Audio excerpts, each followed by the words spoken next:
It's the story that never ends. It's Tom Brady. His appeal denied. Rejected.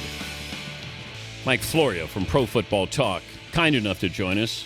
What's this ruling mean, Mike? Well, here's what it means. Tom Brady's running out of options, and he's down to one additional court, Dan, that he can go to, the U.S. Supreme Court. And the U.S. Supreme Court takes up a small fraction of the cases presented to it every year. The first step would be to file a request for the Supreme Court to even take up the case, convince them to take up the case. And in the interim, here's where the action's going to be. Tom Brady would file a request to have his suspension stayed while the U.S. Supreme Court decides whether or not to take up the case. And the key person in deciding that request would be Justice Ruth Bader Ginsburg, who is assigned to the cases arising from the Second Circuit. She is the one who will decide whether or not Tom Brady's suspension will be put on hold while the Supreme Court decides whether or not to take up the case. So whether or not he plays Week 1, Sunday night, NBC, in Arizona, Justice Ruth Bader Ginsburg is likely going to be the person who decides that. Best guess, is Brady the starting quarterback opening night? I think he will be. Now, here's where it gets very interesting and also very political. Justice Ruth Bader Ginsburg, based upon her background and her ideology, she would be naturally inclined, I think, to stay this. But there's a complication, and yes, it all leads back to Donald Trump.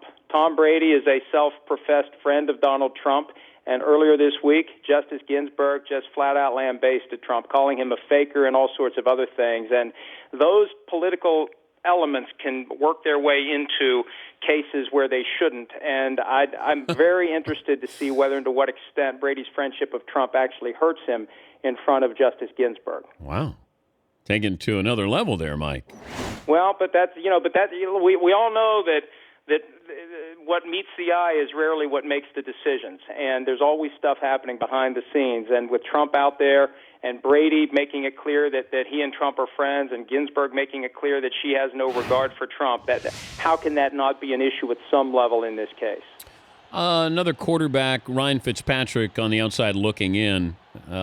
Who wins this game of who blinks first? Well, deadline-driven business, so we keep our eyes on the start of training camp, and they should be able to get something done by then, but they should have done something by now. You need to have your starting quarterback around for the off-season program. You need to work on timing. You need to work on any changes to the offense.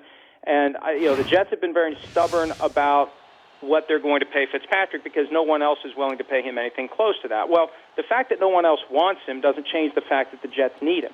And the Jets maybe are willing to go forward with Geno Smith. They had an article on the team website earlier this week touting how Geno Smith has had the game slow down for him. And maybe now, I remember last year, before ICANN and Poly broke Geno Smith's jaw, he was the number one and Fitzpatrick was the number two. So maybe the Jets know something the rest of us don't. I think if they don't get it done, though, by training camp opening, they just need to shake hands and thank each other and move on. Because if I'm a Jets fan, this uncertainty is driving me crazy.